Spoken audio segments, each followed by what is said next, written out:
1 December গোটা পৃথিবী দেখলো 2024 সালে 2018 সালের 1 ডিসেম্বর ওই ঘৃণ্য সাবাই আব্দুল্লাহ ইবনে সাবা মুনাফিক, ওই কুখ্যাত বেঈমানের অনুসারী, এই ভণ্ড সাদের অনুসারীরা আবারও একই রকমের মুনাফিকি কায়দায় রাতের আধারে ইমানদার মুসলমানকে হত্যা করলো। এজন্য এই কথা নিঃসন্দেহে, আল্লাহর কসমে কথা নিঃসন্দেহে, সাদ এবং তার অনুসারীরা মুনাফিক মুনাফিক মুনাফিক। আরে ইমানদার হতে পারে না, আরে ইমানদার হতে পারে না, আরে ইমানদার হতে পারে না মুসলমান। এই বেঈমান ইমানদার হইতে পারে না। প্রথম দিন থেকে আপনার ইহুদিদের সাথে যত মুনাফিক পৃথিবীতে ইসলামের বিরুদ্ধে মুনাফিকি করছে, আল্লাহর কসম পৃথিবীর ইতিহাস এটাই যে ইহুদিদের সাথে আতাত করে মুনাফিকি করছে। তাবলীগের 2 গ্রুপে সংঘর্ষ লাগে নাই। কথা বলেন, তাবলীগের 2 গ্রুপে, তাবলীগের মধ্যে কোনো 2 গ্রুপ নাই, তাবলীগ একটাই গ্রুপ। ওরা হইল সাদ গ্রুপ, ওরা তাবলীগ না, ওরা সাদের অনুসারী, ওরা একজন নির্ধারিত ব্যক্তির অনুসারী। ওরাই বলে আমরা সাদের অনুসারী। আমরা আমাদের পেপার পত্রিকা ওনারা ওনাদের বুঝে লেখে। আমাদের বাংলাদেশ না, সারা পৃথিবীর কোন তাবলীগের সাথে সম্পৃক্ত এবং ওলামায়ে কেরাম আমরা কোনোদিন বলি নাই আমরা জুবায়ের গ্রুপ। কথা বলে আমরা জুবায়ের গ্রুপ না, আমরা ইমানদার, আমরা দাওয়াত তাবলীগের সাথী, আমরা জুবায়ের গ্রুপ না। হযরত মাওলানা জুবায়ের সাহেব উনি আমাদের কাকরাইলের একজন মুরব্বী, বাংলাদেশের না সারা পৃথিবীর শত শত মুরব্বী উলামায়ে কেরামের মধ্যে উনিও একজন। উনি আমরা জুবায়ের গ্রুপ না, তোমরা সাদ গ্রুপ। আমরা শুধুই দাওয়াত তাবলীগের সাথী, আমরা শুধুই তাবলীগের সাথী। এই জন্য প্রিয় বন্ধু আমার, দাওয়াত তাবলীগের কাজ আল্লাহর ওয়াস্তে এখানে বিবেকবান বাবারা আছেন, অনেক মসজিদ কমিটির সদস্য আছেন। এই 2 হাত ধরে বাপ আপনার কাছে আমার অনুরোধ, প্রয়োজনে আপনি 10 বার বিষয়টা বুঝতে চেষ্টা করেন, কিন্তু কোন মসজিদ থেকে দাওয়াত তাবলীগের মূল কাজ এটা বন্ধ করে দিয়েন না। যে দুনো পক্ষ বন্ধ না, দুনো পক্ষ না, হয় 2 পক্ষ সংঘর্ষ করে নাই, 2টা বাজে 2:30টা বাজে সারাদিন মেহনত করে টঙ্গীর ওই সাথীরা ঘুমন্ত ছিল, ঠিক কিনা বলেন না?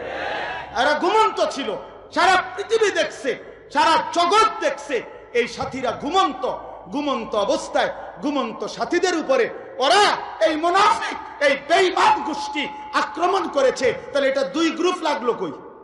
এরা তো ঘুমন্ত ছিল। কথা বলেন, যদি এটাই হয় যে 2 গ্রুপের কারাগারে, তাইলে ঘোষণা দাও, দেখি আমরাও আছি ইনশাআল্লাহ। বেটা ঘোষণা দে, তাইলে বেটা প্রয়োজনে সবার আগে আনিসুর রহমান শহীদ হবে, আনিসুর রহমানের সন্তান শহীদ হবে, কিন্তু দে তাহলে লাখ, ঠিক আছে ঘোষণা দে, প্রকাশ্যে ঘোষণা দে। মুনাফিক রাতের আধারে আঘাত করলি কেন? বুকের পাঠা থাকলে বুকের সামনে কথা বল, প্রকাশ্যে কথা বল বেটা। এজন্য এটা যে চূড়ান্ত মুনাফিক এটার স্পষ্ট প্রমাণ। এটা এই সাবাই গোষ্ঠী বারবার রাতের আধারে আক্রমণ করে করে সাহাবায়ে কেরাম সাহাবীদের পরবর্তী প্রত্যেক বড় বড় যুদ্ধে বাজাইছে, যুদ্ধ লাগাইছে, মুসলমানদের রক্তপাত করিয়েছে। এটা মুনাফিক গোষ্ঠীর কাজ। এই জন্য আপনাদের কাছে আমার অনুরোধ, আপনারা এত লক্ষ উলামায়ে কেরাম সারা পৃথিবীর, সারা বাংলাদেশের, আপনার কাছে আমার শেষ অনুরোধ, আপনি যেই কোনো জেলার হন, ওই জেলার 50 জন আলেম আমনের ঘরে দাওয়াত দিয়া আপনি ওই আলেমদেরকে জিজ্ঞাসা করেন সাদ ভণ্ড কিনা। আপনি জিজ্ঞাসা করেন মিয়া, সাদের আকীদা ভ্রান্ত, সাদের আকীদা ভ্রান্ত, সাদ ভণ্ড, ভণ্ড ভণ্ড ভণ্ড ভণ্ড, সে ভণ্ড, ভণ্ড সে।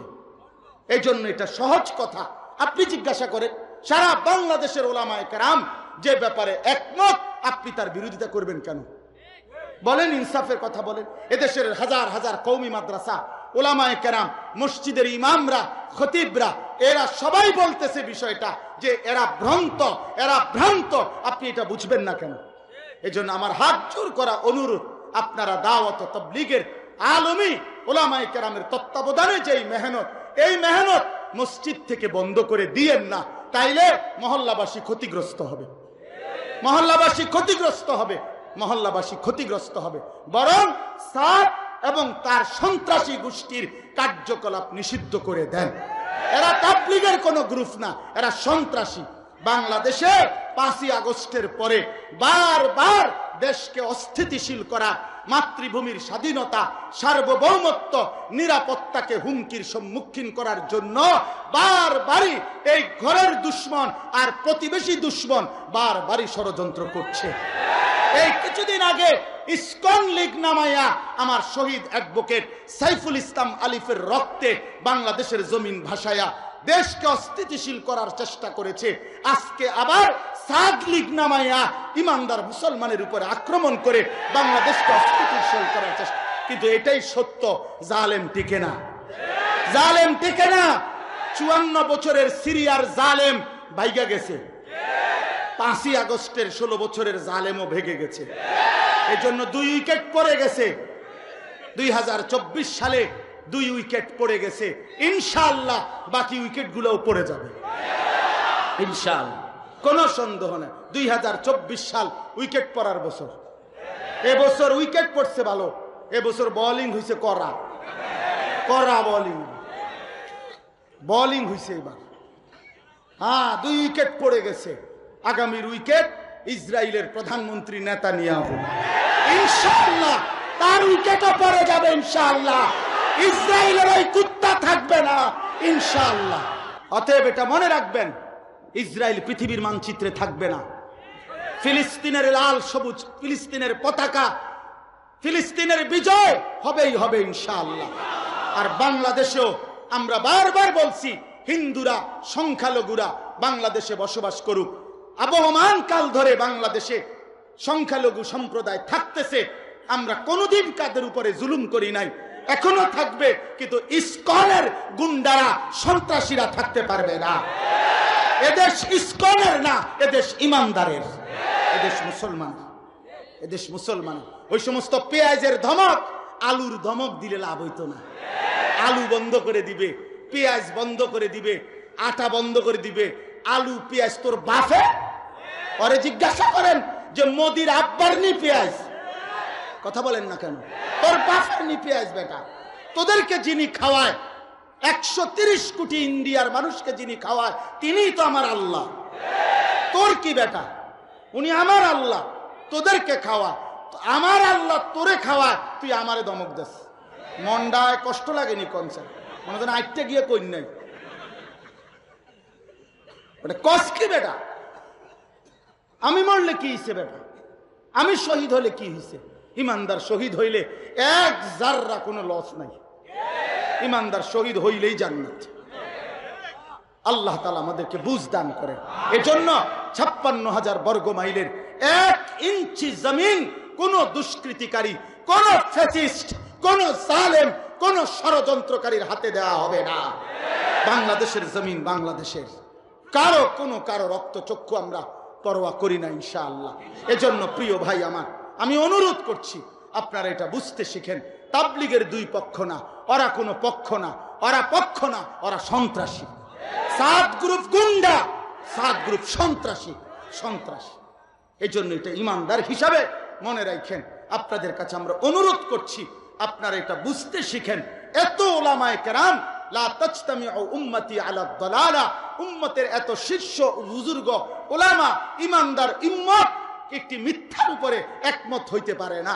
অতএব এত সংখ্যাগরিষ্ঠ ওলামায়ে কেরাম, সংখ্যাগরিষ্ঠ তাওহীদি মুসলমান যাদেরকে ভ্রান্ত মনে করে, তারা প্রকৃত অর্থেই ভ্রান্ত। আল্লাহ তাআলা আমাদেরকে বুঝার তৌফিক দান করেন। আবারও অনুরোধ করছি, বাবারা, ভাইরা, নিজ নিজ মহল্লার মধ্যে দাওয়াত ও তাবলীগের মেহনত আগের মতোই করে যাবেন, বলেন ইনশাআল্লাহ। ওলামায়ে কেরামের তত্ত্বাবধানে করবেন, বলেন ইনশাআল্লাহ। 31 জানুয়ারি, 1 ফেব্রুয়ারি, 2 ফেব্রুয়ারি পৃথিবীর একমাত্র বিশ্ব ইজতেমা, ইজতেমা একটাই, এটাই হবে ইনশাআল্লাহ, এটাই হবে ইনশাআল্লাহ, এটাই হবে ইনশাআল্লাহ। 1450 বছর আগে যেই কালেমা, যে দিন, যেই ইসলাম 23 বছরের মেহনতে তিনি উম্মতের কাছে পেশ করে গেছেন, এই 23 বছরের মেহনতের পরে আপনারা এটা সবার কাছে স্পষ্ট, এটা একেবারে দিবালোকের মতো স্পষ্ট যে নবী সাল্লাল্লাহু আলাইহি সাল্লাম নিজেই বলছেন, আল উলামাউ ওয়ারাসাতুল আম্বিয়া, উলামায়ে কেরাম আম্বিয়াদের ওয়ারিস, নবীগণের ওয়ারিস। এই কথাটা কি আজকে নতুন শুনছেন? শত শতবার শুনছেন, এবং এটা বিশুদ্ধ হাদিস। এখন উলামায়ে কেরাম নবীগণের ওয়ারিস, নবীগণের মানে হলো একেবারে 1.25 লক্ষ আম্বিয়ার ওয়ারিস, একজন দুইজন না। হযরতে আদম আলাইহিস সালাম থেকে নিয়ে আখিরি নবী সাল্লাল্লাহু আলাইহি সাল্লাম সমস্ত আম্বিয়াদের উত্তরাধিকারী উলামায়ে কেরাম। বলেন আলহামদুলিল্লাহ। সমস্ত নবীর মেহনত, প্রধানতম 1 নম্বর মেহনত ছিল আল্লাহর বান্দাদেরকে আল্লাহর দিকে দাওয়াত। ঠিক কি না বলেন? এই যে আল্লাহর দিকে ডাকছেন, দাওয়াত, আল্লাহর দিকে ডাকছেন, আর আল্লাহর দিকে আসার পরে তাবলীগ করছেন, মানে আল্লাহর দ্বীন বুঝায় দিছেন, পৌঁছায় দিছেন। তাহলে দাওয়াত এবং তাবলীগ অর্থাৎ প্রথমত আল্লাহর দিকে আহ্বান করা, এরপরে আল্লাহর দিকে আসলে কালেমা গ্রহণ করিলে, ইমানদার পরিচয় দিলে তারে পুরা দ্বীন পৌঁছায় দেওয়া, তারে পুরা দ্বীন বুঝায় দেওয়া, এটা হলো তাবলীগ। এই দাওয়াত ও তাবলীগ, এই দুই জিনিস সমস্ত আম্বিয়ায়ে কেরামের মেহনতের পুরা জিন্দেগীর খুলাসা ছিল। তো এখন এই রাসূলুল্লাহ সাল্লাল্লাহু আলাইহি সাল্লাম তিনি স্পষ্ট বললেন, আম্বিয়াদের পরে আম্বিয়াদের ওয়ারিস উলামায়ে কেরাম। তাইলে এই 1.25 লক্ষ আম্বিয়া কেরামের দাওয়াত ও তাবলীগের এই মেহনতের উত্তরাধিকারী কারা পাইলাম? আমরা উলামায়ে কেরাম। এই কথাটা বুঝতে 2 এ 2 এ 4, এটা বুঝতে এরকম 2 এ 2 এ 4 এর মতো কোনো অসুবিধা হওয়ার কথা না। তাইলে উলামায়ে কেরাম দাওয়াতের ওয়ারিস, উলামায়ে কেরাম আম্বিয়ায়ে কেরামের ওয়ারিস, উলামায়ে কেরাম তাবলীগের ওয়ারিস। তার মানে দাওয়াত তাবলীগ এই বিষয়টাও পুরাপুরি কিয়ামত পর্যন্ত বিশ্বময় এই মেহনত থাকবে, চলবে, এর প্রচার প্রসার হবে উলামায়ে কেরামের তত্ত্বাবধানে। বলেন আলহামদুলিল্লাহ। আচ্ছা, এক কথা আমি দেরি করব না। 2 নম্বর কথা, রাসূলুল্লাহ সাল্লাল্লাহু আলাইহি ওয়াসাল্লামের জামানা থেকে শুরু করে একেবারে নবী সাল্লাল্লাহু আলাইহি সাল্লাম মক্কার 13 বছর যখন মক্কায় ছিলেন ইসলামের দাওয়াত নিয়ে, তখন বিরোধিতাকারী ছিল শুধু কাফের, অর্থাৎ তারা প্রকাশ্য শুধু বিরোধী ছিল, ডাইরেক্ট খোলামেলা বিরোধিতা। মুহাম্মদ আমরা মানি না তোমারে, এই সব এরা বিরোধী ছিল কুরাইশ। এই ছিল 13 বছর। কিন্তু নবী সাল্লাল্লাহু আলাইহি সাল্লাম যখন মদিনায় আসলেন, এই মদিনা থেকে শুরু করে আল্লাহ নবী সাল্লাল্লাহু আলাইহি সাল্লামের মদিনায় আগমনের পরে নবীজির বিরোধিতাকারী এক সম্প্রদায় তো ছিল কাফের, এইটা তো একটা আছে প্রকাশ্য বিরোধিতাকারী, আর আরেকটা নতুন গ্রুপ তৈরি হয়েছিল, এটাকেই বলা হয় মুনাফিক, যারা ছদ্মবেশী বিরোধিতাকারী। এটা মদিনা থেকে শুরু হয়েছে, ছদ্মবেশী। মদিনার মধ্যে রাসূলুল্লাহ সাল্লাল্লাহু আলাইহি সাল্লামের বিরোধিতাকারী কাফেরও ছিল, মুনাফিকও ছিল।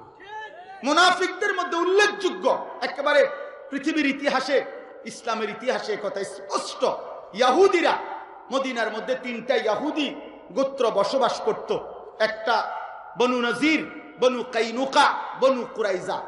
এই 3টি ইহুদি গোত্র তারা রাসূলুল্লাহ সাল্লাল্লাহু আলাইহি সাল্লামের সামনে এসে বিভিন্ন কৌশলী কথা বলে ভিতরে ভিতরে 24 ঘন্টা মুনাফিকি করত। এবং এই মদিনার আউস খাজরাজ গোত্রের মধ্যেও কিছু লোক ছিল, আব্দুল্লাহ ইবনে উবাই ইবনে সালুল একজন কুখ্যাত মুনাফিক। এই মুনাফিকের নেতৃত্বে কিছু গোপন লোক ছিল, যারা নবীজির সামনে আসতো, বসতো, মুসলমানদের লেবাস ধরতো, নবীজির সামনে কথা বলতো, মুসলিম পরিচয় দিত, কিন্তু কলিজা পুরাটার মধ্যে ছিল 100 মুনাফিক। সেই থেকে শুরু নবী সাল্লাল্লাহু আলাইহি সাল্লামকেও মৃত্যু পর্যন্ত এই মুনাফিকরা যন্ত্রণা দিছে, কষ্ট দিছে, পেরেশান করছে। আল্লাহ নবী সাল্লাল্লাহু আলাইহি সাল্লামের ইন্তেকালের পরে এই মুনাফিকদের ধারা চলমান ছিল। তন্মধ্যে হযরত উসমান রাদিয়াল্লাহু তাআলা আনহু তৃতীয় খলিফা, এই সময় আয়েশা একজন ব্যক্তি পৃথিবীর ইতিহাসের এই আব্দুল্লাহ ইবনে উবাইয়ের পরে দ্বিতীয় কুখ্যাত সবচেয়ে প্রসিদ্ধ একজন মুনাফিক, তার নাম হলো আব্দুল্লাহ ইবনে সাবা। এই লোকটা উসমান রাদিয়াল্লাহু তাআলা আনহুর জামানায় ইহুদি ধর্ম থেকে নিজেকে মুসলমান পরিচয় দিয়ে উসমান রাদিয়াল্লাহু তাআলা আনহুর হাতে কালেমা গ্রহণ করছে এবং নিজেকে মুনাফিক মূলত সে, কিন্তু নিজেকে মুসলিম পরিচয় দিয়ে এই মুসলমানদের মধ্যে উসমান রাদিয়াল্লাহু তাআলা আনহুর জামানা থেকে ফিতনা শুরু করছে। লম্বা ঘটনা, আমি শুধু এতটুকু বলি, এই ফিতনা এই মুনাফিকের চক্রান্তে পড়েই উসমান রাদিয়াল্লাহু তাআলা আনহুকে শহীদ করছে। এরপরে হযরত আলী এবং মুআবিয়া রাদিয়াল্লাহু তাআলা আনহু, এই দুইজন জলিলুল কদর সাহাবীর মধ্যে বারবার ঝগড়া লাগাইছে। এই আব্দুল্লাহ ইবনে সাবা, যাদেরকে ইতিহাসে সাবাই বলে, সাবাই গোষ্ঠী, মুনাফিক গোষ্ঠী, তার অনুসারীরা।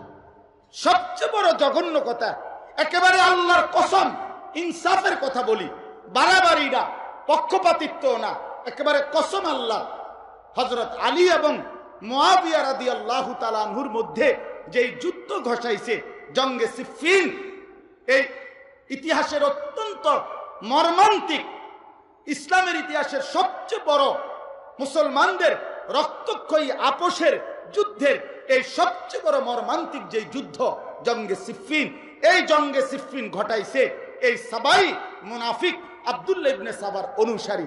এবং সবচেয়ে বড় কথা হলো, ইতিহাসের পাতার মধ্যে এ কথা আছে, হযরতে আলী মুআবিয়া যুদ্ধ থামায় দিছিলেন, যুদ্ধ বন্ধ করে দিছিলেন। এরপরেও একেবারে আল্লাহর কসম, রাতের আধারে ঘুমন্ত অবস্থা, রাতের আধারে সাহাবায়ে কেরাম এবং তাদের সাথের অনুসারীরা ঘুমন্ত ছিলেন। এই ঘুমন্ত অবস্থায় আব্দুল্লাহ ইবনে সাবার অনুসারী এই মুনাফিক সাবাই গোষ্ঠী হযরত আলী এবং মুআবিয়ার বাহিনীর উপরে আক্রমণ করে এরপরে আবার যুদ্ধ লাগাই দিছে, আবার ইমানদার মুসলমানকে শহীদ করছে, হত্যা করছে। এটা রাতের আধারে ঘুমন্ত মুসলমানকে, ইমানদারকে হত্যা করা, আঘাত করা, আল্লাহর কসম ইতিহাসের পাতায় এটা আছে। এটা আব্দুল্লাহ ইবনে সাবা মুনাফিক সাবাই গোষ্ঠীর কাজ, এটারই চলমান ধারা আজকে আবার